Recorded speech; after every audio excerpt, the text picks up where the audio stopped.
এই উল্লাসই বলে দিচ্ছে কতটা খুশি জম্মু কাশ্মীরের মানুষ। এক দশক ধরে নানা চেষ্টা সত্ত্বেও সেখানে ক্ষমতায় আসতে পারল না কেন্দ্রের শাসক দল বিজেপি। ক্ষমতা যাচ্ছে আব্দুল্লাহ পরিবারের হাতে।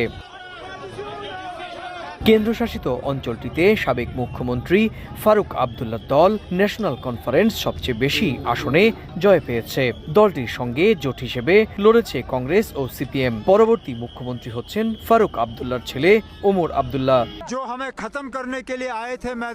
যারা আমাদেরকে হারাতে এসেছিল তাদেরকে কোথাও খুঁজে পাওয়া যাচ্ছে না। আমাদের দায়িত্ব এখন বেড়ে গেল।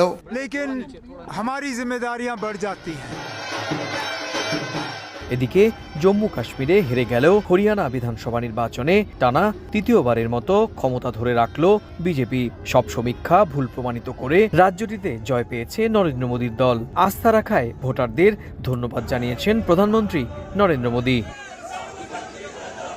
তবে হরিয়ানার ভোট গণনা নিয়ে সন্দেহ প্রকাশ করেছে বিরোধী দল কংগ্রেস। দিনের শুরুতে দলটি এগিয়ে থাকলেও বেলা গড়াতেই সমীকরণ বদলে যায়। কংগ্রেসকে পেছনে ফেলে এগিয়ে যায় বিজেপি। এরই মধ্যে এই ফলকে অপ্রত্যাশিত হিসেবে মন্তব্য করেছে কংগ্রেস নেতৃত্ব।